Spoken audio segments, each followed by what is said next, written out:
Hello, so for today I thought we could talk a little bit about strings. Now strings we're not going to cover in detail in this particular video because there's some other concepts I think you should cover first and before going into strings that way. But I just thought we'll do a broad overview, that way when we cover more complex topics you can go back to it and we'll have a better idea of how to work with them. Okay, so let's jump into Paint and then get started from there. So strings are basically an array. Now we haven't covered what arrays are, but they're just a number of objects inside a collection. Think of it like a number of items inside a bucket. So let's say for example you have the string the. Now all you have to do is put quotes around it and it's a string. Now we're going to store that in a variable. Let's call that let w, and that's that. So that's a string right there. That's how you define it, that's what it looks like. Now the word there, or the, is an array value. So that would look like this. So you would have t, comma, h, comma, e. Now each one of these values here is what you class as a char. So a character. But in the JS language it's called a char object. Now these are something called primitives. You don't really need to know that right now, but that's what it is. And together in an array, this whole thing here is now called a string. That's all you need to really know for now. We'll get a bit more detail into that later when we cover more complex topics, but yeah, that's all you really need to know. Okay, so let's do what we did there. So we'll say, let's make a variable called w, and that is equal to a string called thing, and then we'll put a colon there. And then what we can say here is we can put some functions onto it. So we can say w, the length of it, and then we can print that out to the console.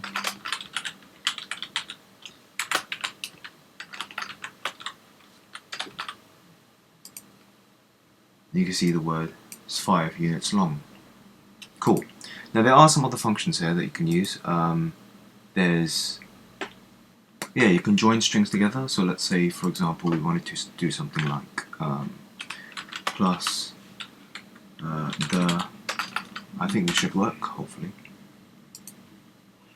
Yeah, you can see you can join two strings together using that plus sign. You can find a you can split a string partly called substrings.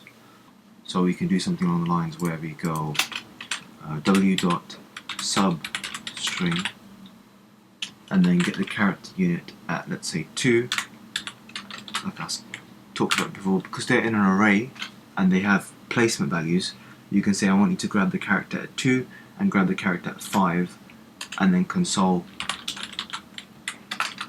log that.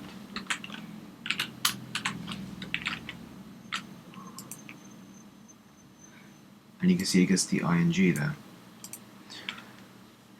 So there are other things you can do too, but I think we'll keep it at that. One thing you need to know is about comparisons. So in JS there's two types of comparisons. You have equal equals and you have equals equals equals. Now it's worth understanding what the two mean. So let's say for example we wanted to use a double equal. What that allows us to do is it allows us to convert values or convert types. So okay, so let's put it this way. If you say if, let's get rid of these two,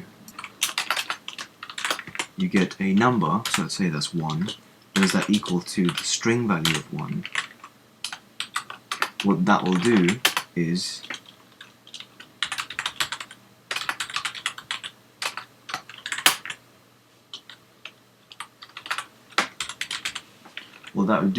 it will convert this string value into a primitive type, which is 1, and then they'll compare the values.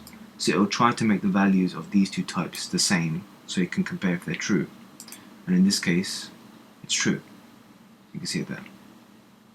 Yeah. Whereas if you do an equal equal sign, so 3 equals, that will be false. Yeah, now you can see it's false because it compares the the actual value itself. It doesn't convert anything, it just compares the value. So this is a string, that's an integer, that will be null, irrelevant of the values, because technically if you convert the values they're both the same, but it only checks the type and it checks the value too. So if you want to be very specific in what you're comparing, you use a triple equal sign. If you want to do convert types, then use double equal. It's quite rare you use double equals. In most cases you would use triple equals. So yeah, I think that covers a broad range of string values. I don't want to get into too much detail into it again. Okay, so I think that covers everything for now. Yeah, hopefully I'll see you in the next video. Bye bye.